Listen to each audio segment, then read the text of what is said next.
करवाओ ना जाके, ऐसी डंडे दे रहा है। देखो ये है लाइन, ये है न्यूट्रल लाइन न्यूट्रल। यहाँ पे देखो पहला रजिस्टर है 1 2 3 4 5, ये 5 रजिस्टर आपको यहाँ पे मिल जाएंगे इसी के ट्रैक के पास।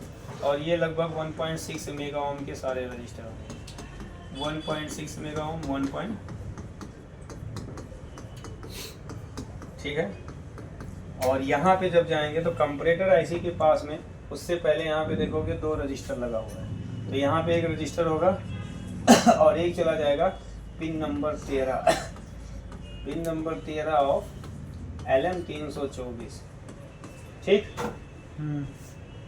अब यहाँ पे दूसरी भी सप्लाई में 1 2 3 4 5, ये भी आपका 1.6 मेगा ओम या 1 मेगा ओम के होंगे।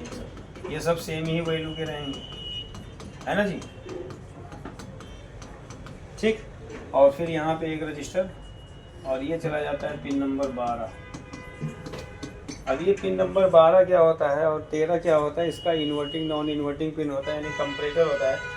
जैसे ये दोनों वोल्टेजेस पहुंचते हैं तो इसके पिन नंबर LM324 के पिन नंबर 14 से एक वोल्टेज आउट होता है जो कंट्रोलर को जाता है। और कंट्रोलर को जैसे ये वोल्टेज मिलता है, कंट्रोलर ऐसे समझ जाता है कि चार्जर में एसी सप्लाई लग चुका है।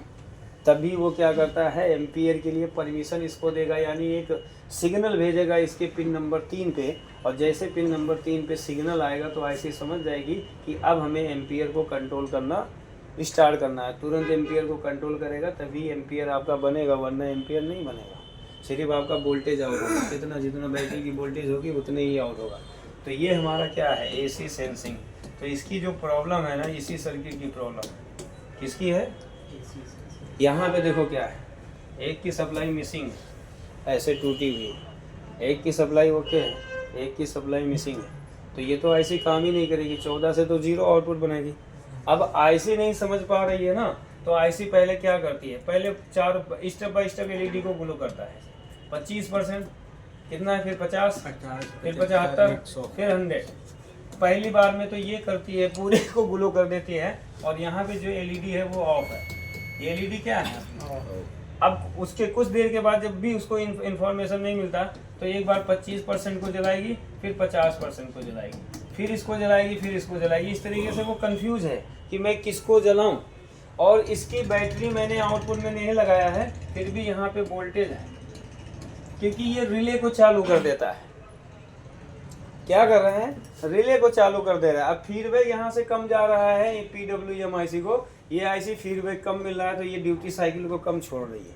और ये ड्यूटी साइकिल को कम छोड़ेगी तो आपका स्विचिंग कम होगा।